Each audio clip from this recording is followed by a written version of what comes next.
तो शुरुआत में ही पूछ सकते हैं। फिर मैं शुरुआत करता हूँ। चलिए, कोई सवाल नहीं है किसी को? देखिए, मैं आज डेरिवेटिव का बेस क्लास करूँगा, ठीक है। पहले तो बेसिक्स को समझ लीजिए। मैं डेरिवेटिव के बेसिक्स को 3 तरह से क्लियर करता हूँ। उसमें से एक तरीका आज आप लोग समझेंगे और बहुत धीरे धीरे चलूँगा। देखिए, जो आपकी लाइव इंट्राडे क्लासेस होती हैं, मतलब वीकेंड के बाद जो क्लासेस आप लोगों की रहेंगी, वो किस तरह से होंगी। इंट्राडे के सेशंस को डिस्कस किया जाता है, वहाँ पे थोड़ा मैं तेज़ रहता हूँ। कारण क्या रहता है, कई सारी चीज़ें बतानी रहती हैं और समय। सचिन जी, माइक ऑफ रखिए। सभी लोग अपने माइक ऑफ रखेंगे, ठीक है। माइक और कैम आप लोगों की जिम्मेदारी है, ऑफ रखना है। तो बड़े आसानी से धीरे धीरे मैं बताने की कोशिश करूँगा कि ऑप्शंस को समझते कैसे हैं। एग्जाम्पल के साथ जाएंगे तो बहुत आसानी हो जाएगी समझने में, ठीक है। तो मैं कोशिश यही करूँगा कि मैं आपको किसी एक उदाहरण से लेकर जाऊँ और कॉन्सेप्ट से जोड़ दूँ, और वो इतना रिलायबल होना चाहिए कि प्रैक्टिकल जब भी आप लाइव मार्केट में ट्रेड करने बैठे तो आपके माइंड में सेट होना चाहिए यही एकमात्र एग्जाम्पल, और सारी चीज़ें लगभग लगभग वहीं से क्लियर हो जाएं, ठीक है।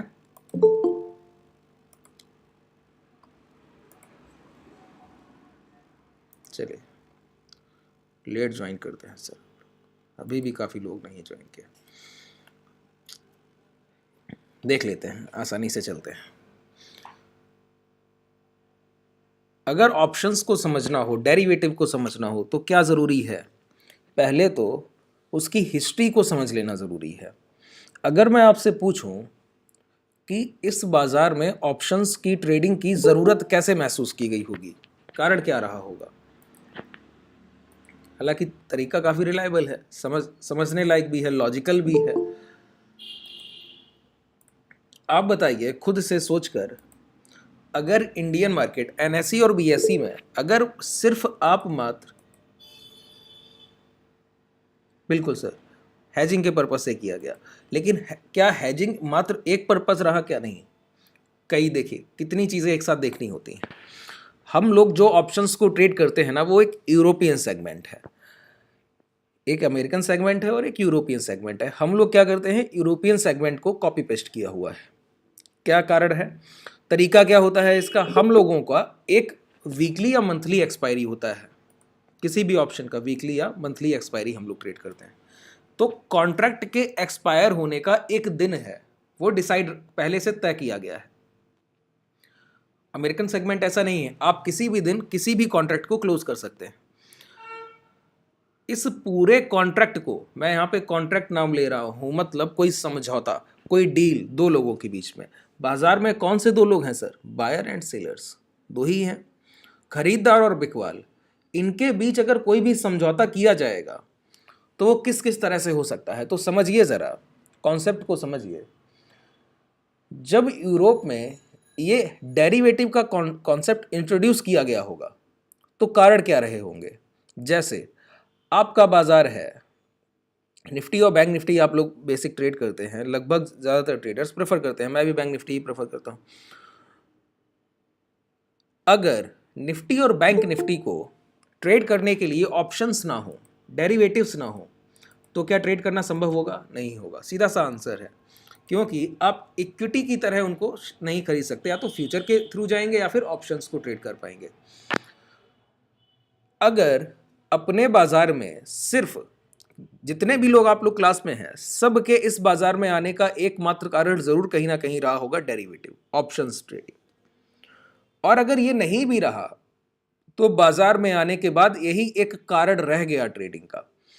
इक्विटी में कितने ही कम लोग हैं जो इंट्राडे ट्रेड्स करते हैं। अब सोचिए कि मैं आपसे बात करूं 19वीं शताब्दी से अभी तक की, तो उस समय, आज तो सारी चीज़ें ऑनलाइन हैं तो आप काफ़ी चीज़ों को आसानी से समझ ले जाते हैं। वो जब समय रहा होगा तब आपको एक दिन पहले पता लगेगा, न्यूज़ आएगा पेपर में कि कितना स्टॉक का प्राइस चल रहा है। उसके बाद आपको फिजिकल डिलीवरी भेजी जाएगी, आप भेजेंगे कि हाँ ये शेयर खरीदना है, वहां से फिजिकल डिलीवरी आपके पास आएगी। तो बाजार में ट्रेड करना आसान नहीं था, लिक्विडिटी को लाना, मतलब बाजार में पैसे को अट्रैक्ट करना आसान नहीं था, कभी भी नहीं रहा। ये पहला समय है जब हो गया है, कभी भी नहीं रहा। बाजार में रिटेल को बुलाना पार्टिसिपेशन के लिए आसान नहीं था। क्यों? इक्विटी के शेयर क्या सोचकर खरीदे जा सकते हैं बताइए। अगर आपको पीएनबी, अभी यहाँ पे लिखा हुआ है, अगर आपको पंजाब नेशनल बैंक खरीदना है तो कहीं ना कहीं ज़रूर आप माइंड में सोच कर बैठेंगे कि लॉन्ग टर्म के लिए जाना है, बड़े समय के लिए इन्वेस्टमेंट करना है। अगर बाजार में मात्र इक्विटी में ट्रेड किया जा सकता तो मैक्सिमम ट्रेडर्स इन्वेस्टमेंट के पर्पज से आते। ट्रेडिंग के पर्पज से कौन आने वाला है? कोई नहीं। इसी कॉन्सेप्ट को लेकर डेरिवेटिव को डिजाइन किया गया, क्या कि रिटेलर्स को अट्रैक्ट करना है, बाजार की तरफ बुलाना है, देखने में ऐसा लगे कि बहुत ज्यादा प्रॉफिटेबल है, मात्र देखने में ऐसा लगे, लेकिन हो प्रोफेशनल। कोई ऐसा कॉन्सेप्ट जो देखने में ऐसा लगे कि बहुत ज्यादा अट्रैक्टिव है, आप रिटेलर्स खींचे चले जाते हैं ऑप्शंस को देखकर। क्यों? आपको लगता है पैसा 10 गुना, 20 गुना, 50 गुना, 100 गुना तक हो जाएगा, लेकिन प्रोफेशनल्स जानते हैं उसको कैसे डील करना है। तो किया क्या गया, निफ्टी और बैंक निफ्टी, सबसे लिक्विडिटी कहां होगी बताइए? एक पर्टिकुलर स्टॉक, जैसे कंपनी चल रही होगी वैसे चलेगा। तो एक इंडेक्स, कई स्टॉक्स को मिलाकर जो एक इंडेक्स तैयार किया गया, वहां पर पैसे की आवाजाही बढ़ाने के लिए, लिक्विडिटी को बढ़ाने के लिए डेरिवेटिव को इंट्रोड्यूस किया गया। कैसे? बताया गया कि जैसे अगर आपको लगता है कि आज बैंक निफ्टी का भाव 18,269 दिख रहा है यहाँ पर, 18,269, अगर इतना बैंक निफ्टी का भाव है, और अगर आप सोचते हैं कि अगले 7 दिन में, मतलब 5 ट्रेडिंग सेशंस टोटल 7, एक एक्सपायरी से लेकर दूसरे एक्सपायरी तक बाजार का भाव 18,000 के नीचे होगा, तो आप एक बिड कर सकते हैं, क्या कि 18,000 का पुट ऑप्शन बाई कर सकते हैं। ये एक बिड कर सकते हैं। इस बिड को कैसे समझा जाए कि मैंने ये किया क्या है, तो चलिए समझते हैं। क्या एक, अगर आपको बिड करना है कि बाजार आने वाली एक्सपायरी तक 18,000 के नीचे ट्रेड कर रहा होगा, तो आप क्या कर सकते हैं? 18,000 का पुट ऑप्शन बाई कर सकते हैं। इसका मतलब क्या है? आप कोई एक समझौता कर रहे हैं, आप एक डील कर रहे हैं, कॉन्ट्रैक्ट कर रहे हैं, क्या कि आने वाली एक्सपायरी तक बाजार का भाव 18,000 के नीचे होगा। तो कोई भी डील अगर की गई होगी तो वहां पे दो लोग होंगे, कौन? बायर और सेलर। अगर आपने कहा है कि 18,000 के नीचे होगा तो आप 18,000 के पुट ऑप्शन के बायर होंगे। कोई एक उसी पर्टिकुलर स्ट्राइक प्राइस का सेलर होगा बाजार में, वो क्या कर रहा होगा? 18,000 का पुट, आपने कहा ना कि 18,000 के नीचे होगा, उसने कहा ठीक है। अगर आपको ऐसा लगता है तो ये लीजिए 18,000 का पुट ऑप्शन, आप खरीद लीजिए, मैं इसको शॉर्ट कर रहा हूं, मैं आपको पैसा पे करूंगा अगर 18,000 के नीचे गया तो। आप पूछेंगे कितना? वो कहेगा 18,000 के जितने पॉइंट्स नीचे तक आएगा, तो जितना लॉट है, 50 लॉट साइज है आपका, तो मान लेते हैं 17,950 आता है तो 50 पॉइंट्स प्रॉफिट मेरी तरफ से। 17,500 आता है तो 500 पॉइंट का प्रॉफिट मेरी तरफ से, और 50 का लॉट है, उसको इंटू कर लेंगे तो आपका जितना पैसा बनेगा आप समझ लेंगे। सेलर क्या कह रहा है? आपकी बिड के अपोजिट बिड करता है एक सेलर। अगर आप 18,000 का पुट ऑप्शन बाई कर रहे हैं, आपका मानना है कि 18,000 के नीचे बाजार आने वाला है, सेलर आपके बिल्कुल अपोजिट बिड कर रहा है, वो आपको अलाउ कर रहा है कि आप कोई बिड कर पाए। ठीक है, अब इस बिड एंड आस्क के पूरे संयोग को समझ लेते हैं। चलिए एक एग्जांपल बताता हूं आपको। जैसे काफी लोग यहां पर होंगे जो कहीं ना कहीं किसी ना किसी रूप में किसानी से जरूर जुड़े रहे होंगे अपने समय में, अभी नहीं तो देखा होगा सर। तो अगर मैं आपसे कहूं क्या कि आपके खेत हैं मान लीजिए, और आपके जितने भी खेत हैं, मान लेते हैं 60-70 बीघा के आसपास आपकी कोई फसल होने को है, और आपको वहाँ रिस्क लगता है, जैसे आपको लगता है कि मैं धान करना चाहता हूँ एक फसल, तो आपको वहाँ रिस्क लगता है कि अगर मैंने किया तो मेरी लागत भी ना चली जाए। कई बार किसानों के साथ ऐसा होता है कि लागत भी वसूल नहीं हो पाती है जितना वो किसानी के लिए यूज़ करते हैं। उस कंडीशन में जब आप अपने धान की फसल की बुआई कर रहे हों और जब आपको श्योरिटी ना हो क्या कि 6 महीने या 4 महीने 5 महीने जितने भी समय के बाद वो फसल तैयार होगी, तो मुझे क्या जितना मैं रेट चाहता हूं उतना मिलेगा या नहीं, श्योरिटी नहीं है। वो उस समय आपके खेत में फसल हुआ होगा, कई और किसान के खेत में हुआ होगा, तो सप्लाई बहुत ज़्यादा हो जाती है एक फसल के खत्म होने पर और डिमांड कम रह जाती है, तो रेट गिर जाते हैं। इस कंडीशन में आपके पास कोई एक कंपनी से ऑर्डर आए और वो कहे कि आपके कितने बीघा का फसल है, तो आप कहेंगे लगभग 70 बीघे का फसल है सर। तो वो कहे कि क्या हो अगर मैं आपसे अभी एक डील करता हूँ। क्या कहेगा? अभी मैं आपसे एक डील करता हूँ, आपके इस 70 बीघे के चक में जितना भी फसल होगा मैं उसका पहले से एक अमाउंट तय कर देता हूँ कि प्रति क्विंटल मैं आपको क्या पे करने वाला हूँ, पहले से, अभी से। अब 5 महीने बाद क्या रेट होगा पता नहीं, आज तय कर लेते हैं, कॉन्ट्रैक्ट कर लेते हैं कि आपकी जितनी भी फसल होगी मैं ही खरीदूंगा, आप मेरी कंपनी को पूरा डिलीवर करेंगे, जो भी होगा उसका रेट भी आज ही तय कर देते हैं। अब आपके पास श्योरिटी है क्या? आपकी फसल अब बर्बाद नहीं जाएगी, आपको पहले से प्रति क्विंटल रेट तय कर दिया गया है और आपने अभी फसल की बुआई भर की है। उस कंडीशन में एक किसान के पास श्योरिटी है क्या कि फसल का एमएसपी जरूर मिलेगा, न्यूनतम जितना भी लागत मूल्य है वो उससे ज़्यादा कहीं आपको कोई कंपनी देने को तैयार होगा और आपको श्योरिटी होगा कि ये क्या है, एक कॉन्ट्रैक्ट। तो कॉन्ट्रैक्ट में क्या लिखा गया होगा बताइए। अब आप समझिए कि वो किसान और सामने एक कोई कंपनी का कोई एम्प्लॉय है या कुछ जो भी उसको रिप्रेजेंट कर रहा है वो बैठा है और दोनों के बीच ये समझौता होना है। समझौता बाजार में भी हो रहा है, तो कोई कॉन्ट्रैक्ट होना है। तो कॉन्ट्रैक्ट किस तरह से किया जाएगा? अब लिखा जाएगा पेपर पे कि नहीं बिलीव है कि आप लेने आएंगे भी या नहीं आएंगे, वो कहेगा कॉन्ट्रैक्ट कर लीजिए सर, एक समझौता लिख लेते हैं पूरा। तो वो लिख कर देगा कि अगले 5 महीने बाद जितना भी इनका 70-80 बीघे का फसल है ये मुझे भेजेंगे, मैं इनको इतना रेट देने को तैयार है, और दोनों लोग साइन करेंगे और उसको वेरीफाई कर दिया जाएगा इस तरह से। अब ये कॉन्ट्रैक्ट हो गया है, ठीक है। अब कॉन्ट्रैक्ट में जानने लायक बात क्या है समझिए ज़रा। पहली बात तो ये है कि एक मूल्य न्यूनतम तय कर दिया गया है जो किसान को दिया जाएगा प्रति क्विंटल। पहली चीज़, कॉन्ट्रैक्ट किसके फेवर में दिखता है? कॉन्ट्रैक्ट फेवर में दिखता है एक बायर के। सेलर कौन है कॉन्ट्रैक्ट का? पैसा पे कौन करेगा? कंपनी की तरफ से जो भी रिप्रेजेंटेटिव है वो कंपनी का पैसा पे करेगा, वो सेलर है इस कॉन्ट्रैक्ट का, वही पैसा देगा। तय किससे कर दिया है? किसान से तय किया है। क्या तय किया है? कि आपकी पूरी फसल ले जाऊंगा साहब। किसान को भी श्योरिटी है कि अब इतना पैसा तो मुझे मिलेगा। मान लेते हैं कि धान का भाव 4,000 प्रति क्विंटल, एग्जाम्पल ले लेता हूँ कि 4,000 प्रति क्विंटल अभी है, तो उसने इसी रेट पर एक सौदा कर लिया कि इतना ही पैसा मैं आपको पे करूंगा। उस समय भाव जो भी हो उससे कोई मत लेना देना नहीं होगा, ठीक है। उस समय जो भी भाव है उससे कोई लेना देना नहीं होगा। इस कंडीशन में एक ये समझौता हुआ जिसमें लिखा गया एक, क्या देखिए मैं सिर्फ मेजर पॉइंट्स को हाईलाइट कर रहा हूँ। क्या लिखा गया होगा? एक एक्सपायरी डेट। क्यों? कि 5 या 6 महीने में फसल तैयार हो जाती है, तो अगले 6 महीने के बाद आप मुझे ये फसल डिलीवर करेंगे जो जितना भी आपके खेत में पैदावार हुई है। पहली चीज़ एक एक्सपायरी डेट है। कॉन्ट्रैक्ट में पहली चीज़ क्या होगी? एक एक्सपायरी डेट है। दो लोगों के बीच समझौता किया गया है। किसके?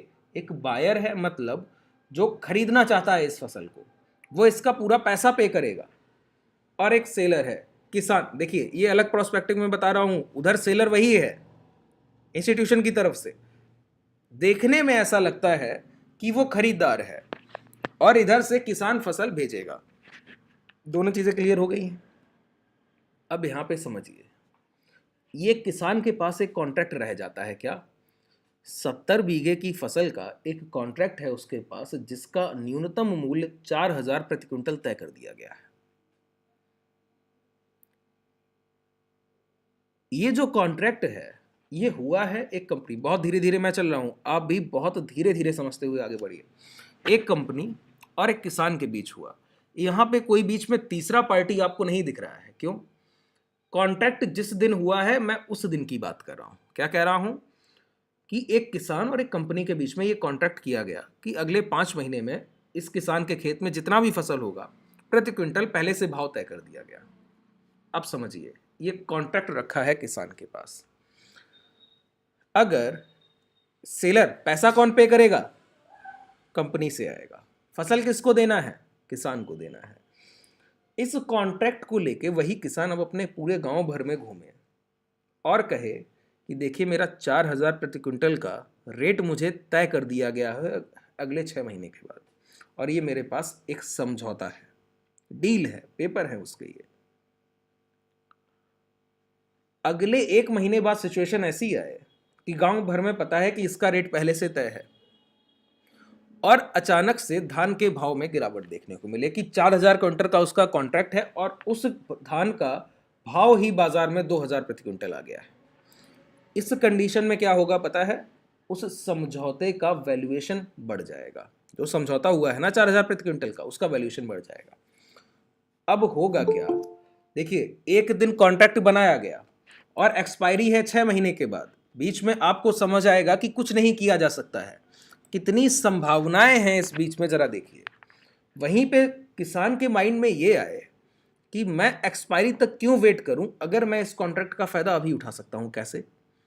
वो किसी किसान से जाकर कहे कि तुम्हारे खेत में भी फसल है, धान ही है, 70-80 बीघा आपका भी चक है, ये समझौता जो मैंने किया है, किसान ऐसा अंदाजा लगाए कि अभी 2 महीने बाद भाव गिर गया है, जब तक फसल तैयार होगा फिर से भाव 4,000 तक आ सकता है, तब तक के लिए मैं इस कॉन्ट्रैक्ट का फायदा उठा लूँ। क्या कि बाजार में भाव 2,000 रुपया आ गया है, कॉन्ट्रैक्ट में लिखा है 4,000 रुपया फिर भी पे करेगा, तो जो भी किसान, उसको पैनिक में दिखेगा। कैसे दिखेगा? पैनिक में, कि पता नहीं फसल का लागत निकलेगा भी या नहीं। तो वो जाएगा उसके पास और बोलेगा क्या? कहेगा कि ये मेरे पास जो समझौता है ना, इसमें 80 बीघा फसल को लेकर लिखा गया है, प्रति क्विंटल 4,000 रुपया लागत देने को तैयार है। ठीक है, 4,000 रुपया लागत देने को तैयार है प्रति क्विंटल। अभी भाव चल रहा है बाजार में 2,000 रुपया क्विंटल। आप जाइए, देखिए, बहुत बड़ा एग्जाम्पल दे रहा हूं, क्यों? इन सारी चीज़ों को मैं अभी डेरिवेटिव से कनेक्ट कर दूंगा। आप जाइए, मैं आपसे एक डील कर सकता हूं। आपकी फसल होगी, मान लेते हैं कि 1,000 क्विंटल के आसपास होता है, तो आपका एक बड़ा अमाउंट वहां से आएगा जब भी ये कॉन्ट्रैक्ट पूरा होगा। तो अभी बाजार में 2,000 रुपया भाव चल रहा है, तो 2,000 रुपया प्रति क्विंटल के हिसाब से आप बेनिफिट लेके जाएंगे इस कॉन्ट्रैक्ट से। अगर आप मुझे इस पर्टिकुलर कॉन्ट्रैक्ट का 1,00,000 रुपया अभी पे कर दें, क्या कह रहा है? 1,00,000 रुपया अभी पे कर दें, तो ये कॉन्ट्रैक्ट जो है मैं आपको बेच दूंगा, उस पर्टिकुलर कंपनी को आप सप्लाई कीजिएगा अगले 4 महीने के बाद, जब ये कॉन्ट्रैक्ट का वैल्यू समय पूरा होगा, एक्सपायरी आएगी। तो अब किसान को इसमें फायदा दिखेगा। क्यों? उसका 1,000 क्विंटल के आसपास धान होगा। वो सोचेगा कि सामने से 4,000 प्रति क्विंटल का जब रेट मिलेगा तो 2,000 का मेरा फायदा है प्रति क्विंटल, तो मेरा बहुत बड़ा वहाँ पे पैसा बचेगा। तो 1,000 तो 1,00,000 रुपया तो मात्र प्रीमियम जैसा दिखता है, चलिए इसको पे कर दिया जाए। उसने खरीदा। क्यों? उसको ये कॉन्ट्रैक्ट अट्रैक्टिव लग रहा था, लुभावना लग रहा था देखने में। अभी 4 महीना कंप्लीट नहीं हुआ है, अगले दिन उसने 1,00,000 में ले लिया है, 1,00,000 रुपया एक किसान को मिल गया, कॉन्ट्रैक्ट बेच दिया गया। बीच में ही एक जो डील हुई थी वो डील शिफ्ट हो गई है पहले से दूसरे के पास। इसी तरह कल को उसी धान का रेट 2,000 से और गिर के 1,500 आ जाए, क्या कह रहा हूं, 2,000 से और गिर के 1,500 आ जाए, वो किसान और लोगों में कहे कि ये मैंने 1,00,000 रुपए में ये समझौता किया था, जो मैंने खरीदा है, किसी ने समझौता किया था, मैंने 1,00,000 रुपए में इसका डील किया है। आज जब मैंने डील किया था तो 1,00,000 रुपया इसका पे किया था, आज 1,500 भाव है। आप चाहें तो इसको मुझसे 1.25 या 1.5 लाख में खरीद सकते हैं। क्यों? 1,00,000 उसने लिया, 50,000 उसको मुनाफा दिखता है।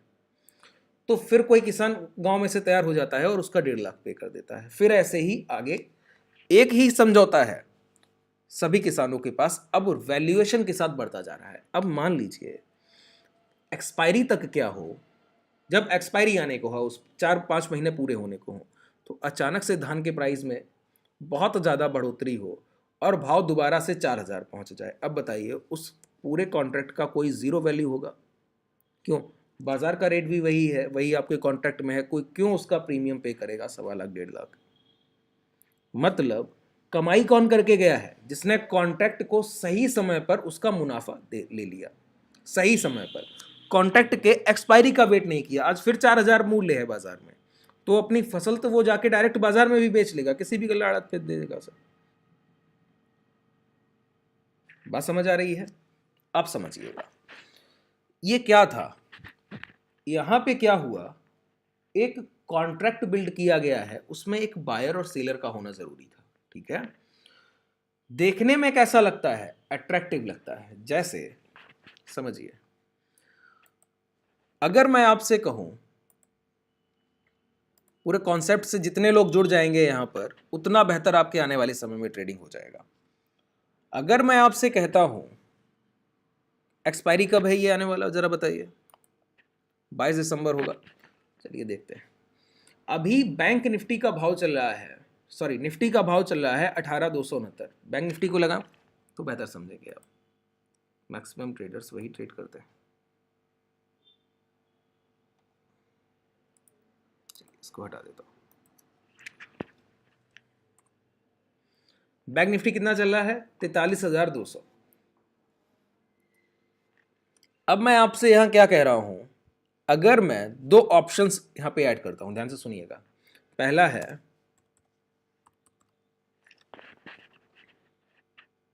बैंक निफ्टी 44,000 का कॉल ऑप्शन, ठीक है। दूसरा है बैंक निफ्टी 44,000 का कॉल ऑप्शन हो गया,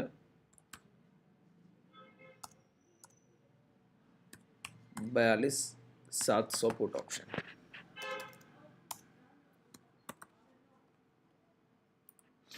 ठीक है, ये दो मैंने कॉन्ट्रैक्ट ऐड किए हैं। क्या लिखा है यहां पे जरा बताइए। इसमें लिखा है बैंक निफ्टी 22 दिसंबर 44,000 कॉल, मतलब ये एक कॉन्ट्रैक्ट है। क्या इक्विटी का शेयर है? क्या नहीं है। ये एक डील किया गया है किसके? बायर और सेलर के बीच में। बायर और सेलर के बीच में एक डील किया गया है। क्या डील है? अगर कोई 44,000 का कॉल ऑप्शन खरीद रहा है, यही पर्टिकुलर, तो वो क्या कर रहा है? वो कह रहा है कि आने वाली एक्सपायरी 22 दिसंबर तक बैंक निफ्टी का भाव 44,000 के ऊपर जाएगा, ये उसका कहना है। सेलर ने इस बात को सुना तो सेलर ने कहा, आइए अगर आप ऐसा सोचते हैं तो ये रहा आपके लिए एक, मेरे लिए, आपके लिए एक समझौता जो मैं आपको दे रहा हूं। इसमें क्या लिखा है? इसमें लिखा है कि आने वाली एक्सपायरी 22 दिसंबर तक अगर बाजार का भाव 44,000 के ऊपर जाता है, 22 दिसंबर तक एक्सपायरी है ना, कॉन्ट्रैक्ट है, इस वजह से एक एक्सपायरी है, समझौता है बायर और सेलर के बीच में। आपने सोचा कि 44,000 के ऊपर 22 दिसंबर तक भाव होगा, तो सेलर ने आपसे कहा चलिए इसको समझौते में तब्दील करते हैं, मैं आपको एक ऑफर देता हूं। क्या है ऑफर? वो कहता है अगर 22 दिसंबर तक 44,000 के ऊपर भाव जाता है तो पर पॉइंट का 1 पॉइंट मैं आपको प्रॉफिट देने को तैयार हूं। पर पॉइंट का 1 पॉइंट, मतलब अगर भाव 45,000 हुआ तो सेलर आपको 1,000 पॉइंट का प्रॉफिट देगा।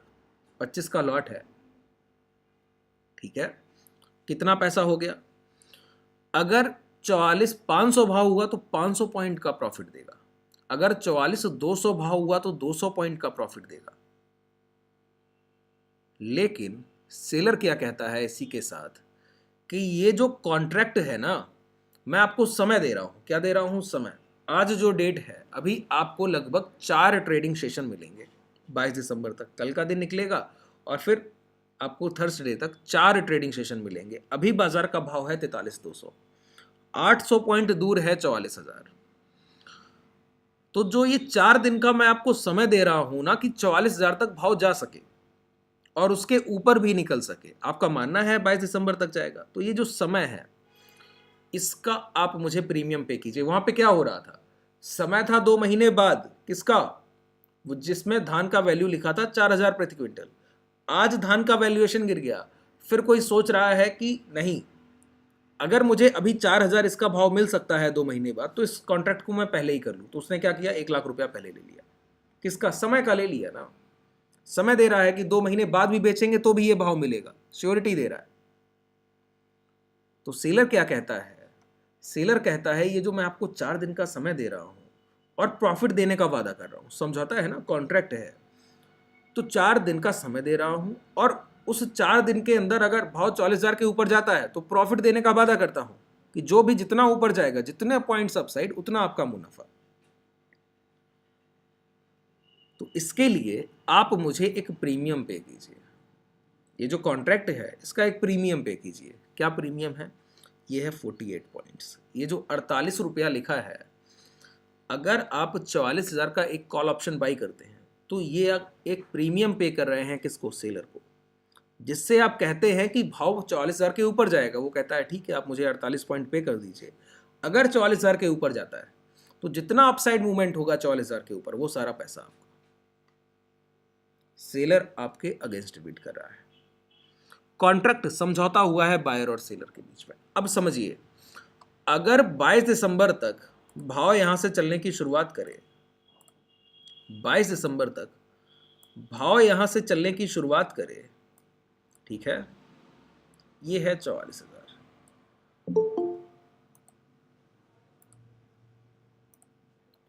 और यहां से थोड़ा बहुत अपसाइड मूवमेंट मंडे को हो, थोड़ा बहुत ट्यूसडे को हो, थोड़ा बहुत थर्सडे तक मान लेते हैं कि 43,900 पहुंच जाता है।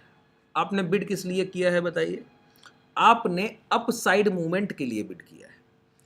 प्राइस में मूवमेंट भी कैसा आया है? अपसाइड ही आया है। क्या है? अपसाइड भी आया है। ऊपर की तरफ ही बाजार गया है ना, 43,200 है और 43,900 पहुंच रहा है। इसके बावजूद क्या होगा? ये जो 48 पॉइंट प्रीमियम दिख रहा है ना, ये जीरो हो जाएगा, शून्य, 22 दिसंबर को, अगर बाजार का भाव 43,900 रहता है। फिर भी आपने बिड किया है अपसाइड मूवमेंट के लिए, और अपसाइड मूवमेंट के बावजूद क्या हो, 44,000 को मात्र बाजार क्रॉस ना करे। जो आपने स्ट्राइक प्राइस बाई किया उसको क्रॉस नहीं किया तो पर्टिकुलर स्ट्राइक प्राइस का जो भी प्रीमियम है वो जीरो हो जाएगा। क्यों? वो टाइम का वैल्यू है। ये 4 दिन का जो समय दिया है सेलर आपको, वो उसका उसने 48 पॉइंट लिया था। कॉन्ट्रैक्ट में लिखा गया है 44,000 के ऊपर भाव जाना चाहिए। कॉल ऑप्शन, आप लॉन्ग के लिए बिड कर रहे हैं, ऊपर के लिए, और गया है नहीं, 44,000 के नीचे रह गया। कितना भी बेशक अपसाइड मूवमेंट आए, फिर भी ऑप्शन जीरो हो जाएगा। अब जरा गौर से समझिएगा, जब सेलर ने आपसे कॉन्ट्रैक्ट किया ना, तो आपको बहुत सम्मोहन यहां पर लगा कॉन्ट्रैक्ट में, क्या कि लिमिटेड लॉस है, 48 पॉइंट ही तो प्रीमियम मांग रहा है। क्या कह रहा है? सिर्फ 48 पॉइंट्स प्रीमियम दीजिए आप। और आपका सोचना क्या है? 44,000 के ऊपर जाएगा, रिटेलर अट्रैक्ट होगा। क्यों? उसने कहा है अनलिमिटेड प्रॉफिट के लिए। 45,000 जाएगा तो कहता है 1,000 पॉइंट दूंगा, 46,000 जाएगा तो कहता है 2,000 पॉइंट दूंगा, 47,000 जाता है तो कहेगा 3,000 पॉइंट दूंगा। कहता है अनलिमिटेड प्रॉफिट दे रहा हूं। सेलर कह रहा है बायर से। अट्रैक्टिव लगता है। डेरिवेटिव जब भी इंट्रोड्यूस किए गए, उसमें पहली चीज यही नोटिस की गई होगी कि अट्रैक्शन ऑफ रिटेलर्स, कि आम जनता को बाजार तक कैसे लाया जाए खींचकर। तो वो किस कारण से हो सकता है? मात्र और मात्र एक गैम्बलिंग जैसा कॉन्सेप्ट, जो देखने में तो गैम्बलिंग लगे मगर हो प्रोफेशनल। इस तरह से डेरिवेटिव डिजाइन किए गए। आपको लुभावना लगा है देखने में कि 44,000 का कॉल ऑप्शन बाई करता हूं तो मैं करोड़पति भी बन सकता हूं, हो सकता है 50,000 पर एक्सपायरी हो। लेकिन अगर आप रियलिटी के बेस पर आएंगे तो आप समझ पाएंगे कि सेलर क्यों ऐसा कॉन्ट्रैक्ट आपसे करने को तैयार था। जैसे कोई एक कंपनी आकर किसान से 4,000 का भाव पहले ही तय कर गई है, समझौता करके गई है। अब दोनों लोगों के लिए कंपलसरी है कि यह डील कहीं ना कहीं होनी जरूर चाहिए। कंपनी क्यों ऐसा कॉन्ट्रैक्ट करके जाएगी? जरूर उसके पास इनसाइडर होगा कि 4 या 5 महीने बाद पर्टिकुलर जो भी आपकी फसल है उसके प्रीमियम बहुत हाई होंगे, उसका जो भी भाव है बाजार से अभी बहुत ऊपर होगा, तो उसने आज के करंट मार्केट प्राइस पर आपसे डील कर लिया है। वही कंडीशन यहां है। सेलर जानता है आप गलत बिड कर रहे हैं, बाजार 44,000 के ऊपर नहीं जा सकता है। 4 दिन 4 ट्रेडिंग सेशन का टाइम दे रहा है। यहां पर आपके सामने 2 दिन से अप साइड से ये 43,600 से रिजेक्शन मिल रहे हैं आपको। एक दिन ये और एक दिन ये, आप देख पा रहे हैं आसानी से। ये रिजेक्शन पीरियड, 2 ट्रेडिंग सेशन का ये रिजेक्शन आपको यहां से दिखता है।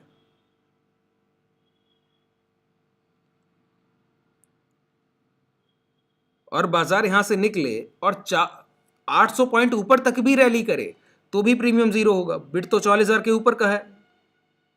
अब सोचिए सेलर के फेवर में क्या है और बायर के फेवर में क्या है, बिल्कुल आसानी से समझिए। यहां से पहला मूवमेंट अपसाइड 44,000 तक, 44,000 के ऊपर प्रॉफिट देने का वादा किया है, 44,000 पे प्रॉफिट देने का वादा नहीं किया है। यहां से 800 लगभग 780 पॉइंट का ऊपर अपसाइड मूवमेंट भी सेलर के फेवर में है। दूसरी बात, यहां पर कंसोलिडेशन तो भी भाव क्या 40,000 के ऊपर चला जाएगा, नहीं, वो भी सेलर के फेवर में है। यहां से डाउन ट्रेंड नीचे की तरफ गिरावट, वो भी सेलर के फेवर में है, तो भी भाव 40,000 के ऊपर नहीं जाएगा। ये 3 कंडीशन हैं जो सेलर के फेवर में है। मात्र एक कंडीशन आपके फेवर में है, वो क्या है कि प्राइस अपसाइड मूवमेंट करे, इतना ही नहीं 44,000 को ब्रेक करे, इतना ही नहीं 44,000 को ब्रेक करने के बाद आपने 48 पॉइंट्स पहले से पे किया है, 48 रुपया उसने ले लिया ना एज अ बायर, सेलर आप है, सॉरी बायर आप है, सेलर वो है, तो उसने आपसे 48 रुपया एज अ सेलर पहले ही ले लिया। तो ये 48 रुपया उससे कमाइए, कैसे कमा सकते हैं, जो उसने आपसे कॉन्ट्रैक्ट किया कि 44,000 के ऊपर प्रॉफिट दूंगा आपको, भाव 44,000 के ऊपर जाए, 40,048 पे क्लोज करे 22 दिसंबर को, तो जो आपने प्रीमियम पे किया है वो वसूल कर पाएंगे मात्र आप। अब सोचिए 44,000 के ऊपर भी जा रहा है 48 पॉइंट्स तक, तब आप कॉस्ट पे आ रहे हैं, क्यों, आपसे उसने एक प्रीमियम के तहत कुछ पैसा पहले ही वसूल कर लिया, पहले वो तो कमाइए। सेलर प्रोबेबिलिटी ऑफ प्रॉफिट ज्यादा रखता है, देखिए क्या है प्रोबेबिलिटी ऑफ प्रॉफिट। अट्रैक्शन दिख रहा था बायर के लिए, जब कॉन्ट्रैक्ट पढ़ा गया तो आपको लगा कि कितना भी अनलिमिटेड प्रॉफिट हो सकता है, लेकिन जब आपने इसको एज अ बायर के प्रोस्पेक्टिव से देखना छोड़ा और सेलर की तरफ बढ़े, तो आपको समझ आ रहा है ये एक प्रोफेशनल कॉन्ट्रैक्ट है। एज अ गैम्बलिंग अगर इसको यूज किया तो एक ही रास्ता है जो वहां पे किसान ने किया था, भी समझाऊंगा कैसे। क्या कर रहा है यहां पर, 48 पॉइंट्स पहले ही वसूल कर रहा है, और एक अपसाइड मूवमेंट कहां तक, 40,000 44,048 तक सेलर के फेवर में, 800 पॉइंट से ज्यादा का मूवमेंट है ये। एक कंसोलिडेशन सेलर के फेवर में, एक डाउन ट्रेंड सेलर के फेवर में, मतलब लगभग अगर मैं कहूं कि 66% प्रोबेबिलिटी मिनिमम बता रहा हूं ये। अगर इस कंडीशन में आपसे पूछा जाए कि संभावना किसके सही होने की ज्यादा है, अब आप कहेंगे एक सेलर के सही होने की संभावना कहीं ज्यादा है, लगभग 66%, इतना तो कम से कम मान सकते हैं। अगर आप एक एक्यूरेट डेटा देखें तो लगभग 76% के आसपास बैठता है। अब सोचिए एक आपने इस तरह का कॉन्ट्रैक्ट किया है जहां पे आपके पैसा गंवाने की संभावना 76% है, अगर आप बायर हैं तो। अगर ऐसी बात है तो फिर एक कॉन्ट्रैक्ट बायर प्रॉफिटेबल कैसे हो सकता है, क्या कह रहा हूं, अगर ऐसी बात है तो एक कॉन्ट्रैक्ट बायर प्रॉफिटेबल कैसे हो सकता है, ये तो सेलर की बात है। सेलर की बात मैं नेक्स्ट क्लास जब भी ऑप्शन का डेरिवेटिव करूंगा वहां भी उस बेसिक्स में सेलर की और चीजें मैं वहां पे ओपन करूंगा, अभी मैंने मात्र एक उसका आपको नजरिया बता दिया है। अब समझिए अगर मैं आपसे कहूं कॉन्ट्रैक्ट हुआ और दिख रहा है 70% के आसपास, एवरेज मान लेते हैं कि सेलर के फेवर में कॉन्ट्रैक्ट किया गया है, अब बायर को प्रॉफिटेबल होना है, तो कैसे संभव है, क्या कोई रास्ता है, बिल्कुल है। क्या, कॉन्ट्रैक्ट टू कॉन्ट्रैक्ट चलिए, मतलब एक्सपायरी टू एक्सपायरी। एक्सपायरी कब होगा, 22 दिसंबर को।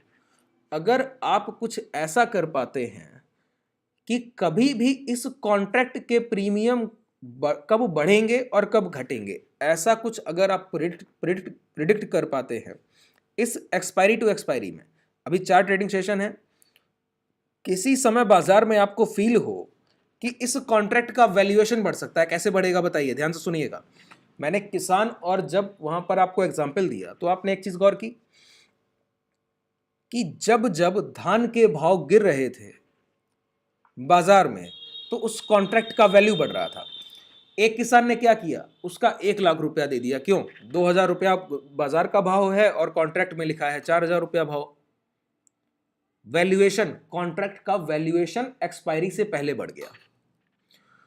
उस कंडीशन में जैसे ही आपने पहचाना कि वैल्यूएशन बढ़ने वाला है तो आपने पहले 1 लाख रुपया पे किया, किस लिए, आप समझ गए कि मैं इस 1 लाख के कॉन्ट्रैक्ट को आगे और बेच सकता हूं। ध्यान से समझिएगा, अगर आप समझ गए हैं कि आज भाव 2,000 है, अब गिरावट हो रही है, 4000 से 2000 आया है, और आपको लगता है, प्रिडिक्ट पहले करना होगा, ध्यान से सुनिए, प्रिडिक्ट पहले करना होगा कि आगे क्या होने की संभावना है।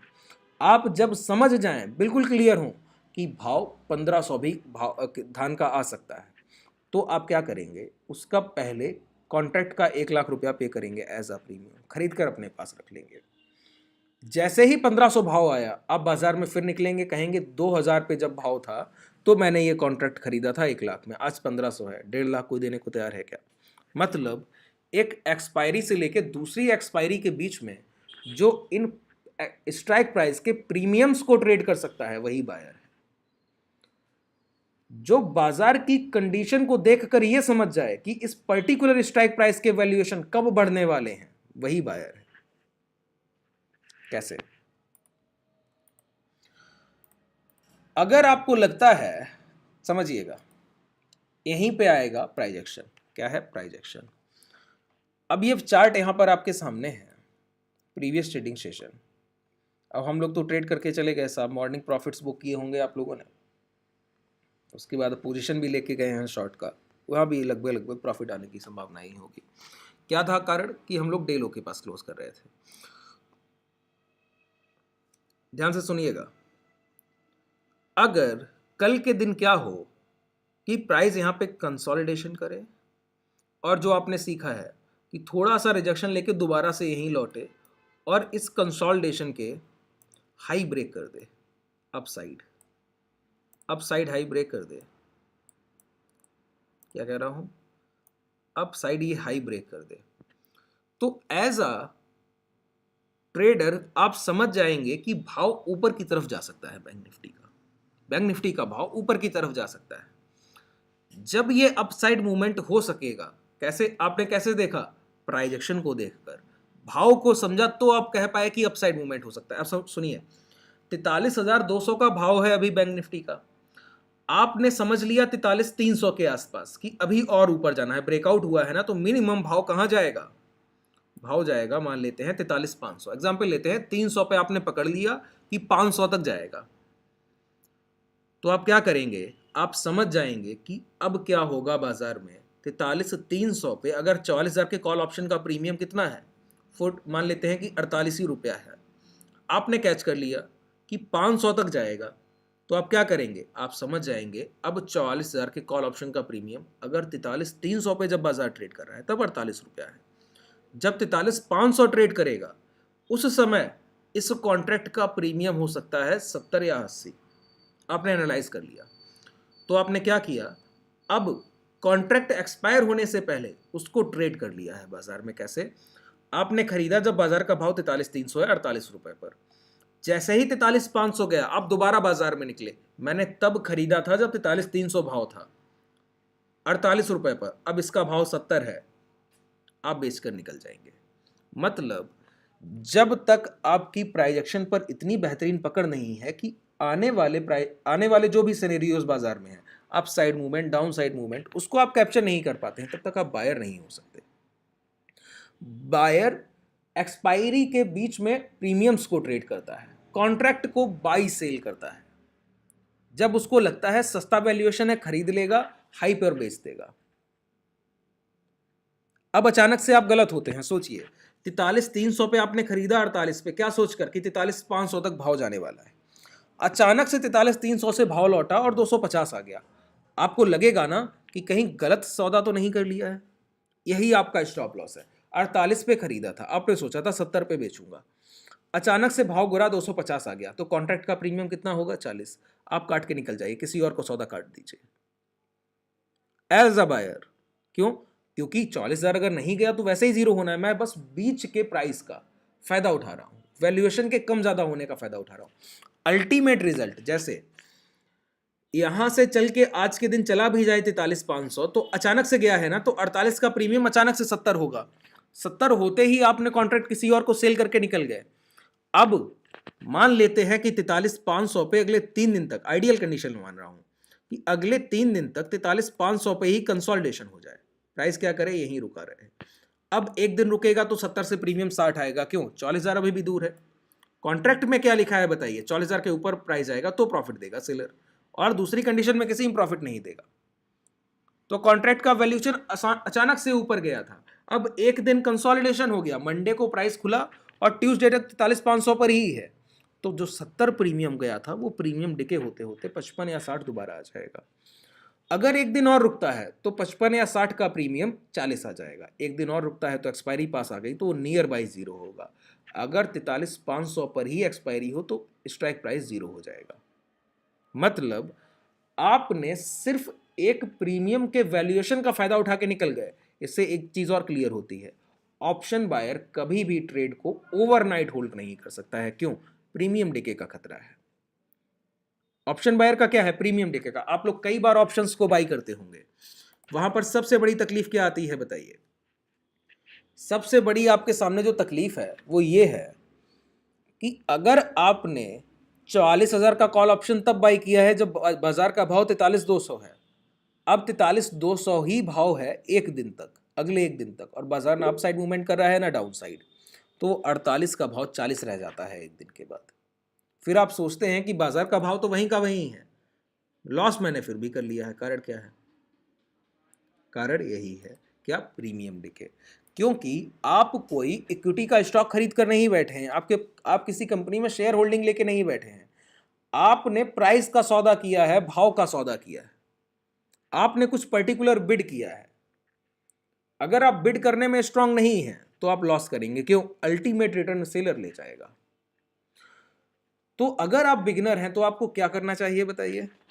अब इस चीज को कैच करने के लिए क्या कि 43,300 का भाव 500 होगा, समय लगने वाला है, ये तो बात तय है।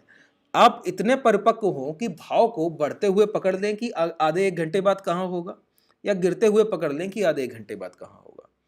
ये एक स्किल है, स्किल आने में समय लगता है। कोई भी स्किल आप जनरेट करना चाहते हैं तो उसके लिए प्रैक्टिस लगता है।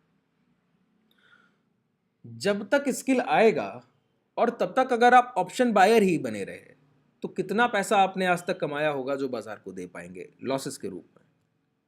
जो अभी तक दे के आ रहे हैं, नहीं दे पाएंगे। तो बाजार में सर्वाइवल सबसे महत्वपूर्ण है कि बने रहना। किस लिए? कि स्किल को डेवलप करना है तो प्रैक्टिकल बाजार लाइव मार्केट में ट्रेड करके ही कर पाएंगे। तो अब क्या होगा, आप बायर से सेलर की तरफ शिफ्ट कीजिए। क्यों? सेलर का आपको पता है प्रोबेबिलिटी ऑफ प्रॉफिट बहुत ज्यादा है। तो बाजार में बने रहने के लिए शुरुआत हम सेलर होने से करते हैं। स्किल डेवलप होते होते एक समय वो जरूर आएगा जब बाजार कहेगा ये आपका समय है, जब आप प्राइस को कैच करने लगे हैं, प्राइस एक्शन को पकड़ने लगे, फिर आप बायर होंगे। जब उस कंडीशन में आप बायर होंगे तब आप जितना रिटर्न चाहते हैं इस बाजार से उससे कहीं ज्यादा आपको मिलेगा। लेकिन वो समय अभी नहीं है। कब तक? जब तक आप प्राइस एक्शन में बिल्कुल निपुण ना हो जाए।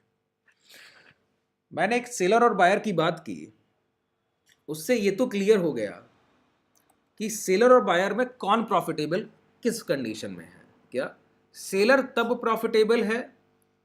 उसको इस कॉन्ट्रैक्ट से देखिए, सेलर ने तो एक बार कॉन्ट्रैक्ट करके चला गया है कि 40,000 के ऊपर भाव जाएगा तो प्रॉफिट दूंगा।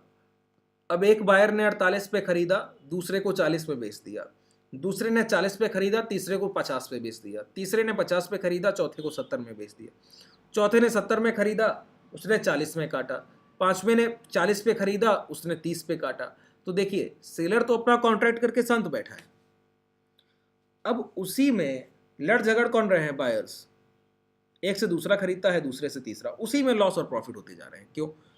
इंट्राडे में कभी किसी को लगता है कि 48,000 चला जाएगा, 10 मिनट बाद प्राइस गिरने लगता है, सेंटीमेंट चेंज हो गया है, बाजार में गिरावट हो रही, तो लोग सोचते हैं अब नहीं जाएगा, तो वैल्यूएशन कम होने लगता है। जैसे जैसे वैल्यूएशन बढ़ेगा और घटेगा, प्रॉफिट्स कौन और लॉस कौन करेंगे? रिटेलर, जो बायर है। अब इस तरह का कॉन्सेप्ट जब तक आपने बाजार को सेलर के नजरिए से नहीं देखा तब तक बायर ही आपको प्रॉफिटेबल दिखता है। क्यों? कभी कभी क्या होता है, जब आप बाजार में एंटर करते हैं तो आप कोई इस तरह का कॉल या पुट बाई करते हैं और अचानक से आपको जैकपॉट लगता है। आपको लगता है मात्र 10-15 हज़ार रुपया लगाया है और 5,000 दे के जा रहा है। 33%, 30-33% रिटर्न इंट्राडे एक दिन का। और फिर आप देखते हैं कि वो तो डबल हो गया था। तो एक दिन में पैसा डबल। रिटेलर्स को अट्रैक्ट किया है बाजार की तरफ किसने? सेलर्स ने। सेलर्स हैं प्रोफेशनल, उन्होंने जो भी डिजाइन किया कॉन्सेप्ट पूरा डेरिवेटिव का अपने लिए किया। अब आपको समझ में आया प्रोबेबिलिटी ऑफ प्रॉफिट किसकी है, सेलर की ज्यादा है, अल्टीमेट अर्निंग उसकी है। अब बाजार घूमता रहे 43,200, 500, 600, वो तो एक सौदा करके बैठा है, इसके बीच में बायर्स सिर्फ लड़ते झगड़ते रहेंगे, उसका सौदा तय है। उसको तब डर लगेगा कि 22 दिसंबर से पहले अचानक से भाव 44,000 आ जाए, उस कंडीशन में उसको डर लगेगा, बाकी कोई कंडीशन है नहीं।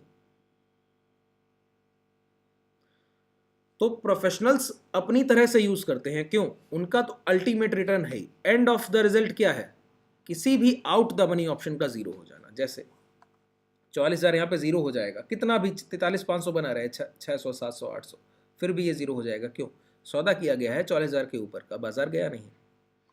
यहीं पे अगर 42,700 का पुट आप बाई करते हैं 22 दिसंबर, तो क्या कंडीशन होगी, सेम कंडीशन बस उलट दी जाएगी। क्या, अब आप सेलर से डील क्या कर रहे हैं, आपका कहना है कि आने वाली एक्सपायरी 22 दिसंबर तक बाजार का भाव 42,700 के नीचे होगा सर। तो सेलर कहता है चलिए अगर आपका कहना ये है तो ये लीजिए, एक कॉन्ट्रैक्ट कर लीजिए, क्या कि 42,700 के नीचे गया 22 दिसंबर तक तो हर पॉइंट का 1 पॉइंट प्रॉफिट, उसकी कंडीशन सेम है। लेकिन अब वो कहता है कि बाजार खड़ा कहां पर है, 43,200 पे। देखिए प्रीमियम भी उसी के अकॉर्डिंग डिसाइड होंगे जितना सेलर का रिस्क होगा। 43,200 बाजार खड़ा है, अप साइड वो आपने डील किया है 800 पॉइंट दूर, लगभग 44,800 पॉइंट्स दूर है। नीचे 42,700 दूर है 500 पॉइंट। वो कह रहा है कि कम गिरावट है और 4 दिन का समय है trading session, 4 trading session, 500 point गिरना है मात्र। तो सेलर कहेगा मेरा रिस्क ज़्यादा है, आप 88 रुपये इसका मुझे प्रीमियम पे कर दीजिए और इस कॉन्ट्रैक्ट को बाई कर लीजिए। आपका मानना है ना 42,700 के नीचे जाने वाला है, इस पुट ऑप्शन को बाई कर लीजिए। 42,500 आएगा, 200 पॉइंट प्रॉफिट दूंगा। 42,000 आया, 700 पॉइंट प्रॉफिट दूंगा सर। इस लुभावनेपन में फिर बायर फंस जाता है, उसको लगता है 88 रुपया मात्र मांग रहा है और कहता है 42,700 के नीचे गया तो जितना नीचे उतना पैसा देगा, 1000 पॉइंट तो 1000 पॉइंट प्रॉफिट। मतलब मैं मात्र 88 पे करूं, मुझे 1000 मिलने का भी संभावना है। संभावना कितनी सही हो सकती है आप समझिए जरा इस बात को। सेलर ने कहा 42,700 के नीचे जाए 22 दिसंबर तक और 88 पॉइंट्स प्रीमियम, मतलब 88 रुपया पहले ही आपसे लेके बैठ गया। इसका मतलब है कि जो आपने 88 पे किया ये भी निकालिए उससे। कैसे निकाल पाएंगे कि 22 दिसंबर तक बाजार का भाव 42,700 से 88 पॉइंट और नीचे आए, मतलब 42,612। तब आप कॉस्ट पर आएंगे एज अ बायर, अगर एक्सपायरी टू एक्सपायरी देखा जाए तो। सेलर कह तो रहा है 42,700 के नीचे प्रॉफिट दूंगा, लेकिन 88 पॉइंट्स प्रीमियम पहले ही लेके बैठ गया है। ये उसका हिडन है जो आप उसने आपको बताया नहीं और समझ नहीं पाए कि 88 पॉइंट्स जो आपने प्रीमियम दिया ये टाइम का वैल्यू आपने दे दिया उसको, समय का वैल्यू ले रहा है आपसे और ये आपको वसूल करना होगा। क्यों, समय तो निकल जाएगा 22 दिसंबर तक, समय तो पूरा हो जाना है, तो समय का वैल्यू 0, 0 कैसे निकलेगा, जो आपने पर्टिकुलर स्ट्राइक प्राइस बाई किया है उससे निकलेगा, जो कॉन्ट्रैक्ट किया गया, डील हुई। तो 612 जब भाव आएगा तो 88 पॉइंट पे ये प्रीमियम बंद होगा, तो आप कॉस्ट पे निकलेंगे। सोचिए 500 पॉइंट गिरे, उसके बाद 88 पॉइंट और गिरे, तब आप कॉस्ट में है। अब 612 का जितना नीचे वो आपका प्रॉफिट है एज अ बायर। यहां भी सेलर किस किस कंडीशन में प्रॉफिटेबल है बताइए, कंसोलिडेशन 42,700 के नीचे नहीं जाना, यहां से गिरावट भी हो और 42,612 तक हो, फिर भी सेलर को कोई लॉस नहीं है, इसके बाद लॉस होगा, तो एक लिमिटेड गिरावट भी सेलर के फेवर में है। अप साइड मूवमेंट हो गया तो भी 42,700 नहीं जाना है, तो अप साइड मूवमेंट भी सेलर के फेवर में है। आपके फेवर में मात्र एक चीज है, क्या, बहुत तेजी से आई हुई गिरावट, कि एक दिन में ही बाजार 500,000 पॉइंट टूट जाए, फिर ये 88 का वैल्यू, अब मान लेते हैं 1000 पॉइंट टूट गया, तो इसका 500 पॉइंट तो डायरेक्ट इंट्रिंसिक वैल्यू होगा, 42,200 बाजार आ जाएगा, 500 पॉइंट इंट्रिंसिक वैल्यू होगा और 88 के प्रीमियम से बढ़ गए होंगे, तो वो बाजार हो जाएगा 600-700 इस प्रीमियम पर। अब 88 पे खरीद कर 600-700 बेचा जाए तो आप प्रॉफिटेबल है। मतलब सेलर के फेवर में क्या नहीं है, अचानक से आया हुआ कोई भी एक अपसाइड या डाउनसाइड मूवमेंट, अचानक से बहुत तेजी से आया हो। दूसरी बात, बायर के फेवर में क्या नहीं है, बायर के फेवर में कुछ भी नहीं है, सिर्फ जो एक चीज सेलर के फेवर में नहीं है वही बायर के फेवर में है, क्या, अचानक से आई हुई अपसाइड या डाउनसाइड मूवमेंट। मतलब बायर बनने के लिए सिर्फ डाउन या अपसाइड मूवमेंट को ही कैच करना जरूरी नहीं है, वो अपसाइड या डाउनसाइड मूवमेंट बहुत तेज भी होनी चाहिए, तो आप प्रॉफिटेबल हैं। जैसे अब 42,700 तक भाव अगले 4 ट्रेडिंग सेशन में 100 पॉइंट गिरते हुए आए और 42,700 आ जाता है, फिर भी 88 का प्रीमियम होगा तो जीरो ही सर। क्यों? 42,700 के नीचे नहीं गया। तो धीरे धीरे गिरावट भी सेलर के फेवर में, अचानक से गिरावट होनी चाहिए, तो बायर एक बार विन कर सकता है। लगभग कंडीशंस जितना मैं आपको डिलीवर किया है अभी तक, मुझे लगता है सारी चीज़ें आपको क्लियर होंगी। अगर यहाँ तक चीज़ें क्लियर हैं तो बताइए, फिर मैं आगे कल की क्लास में और कंटिन्यू करूँगा।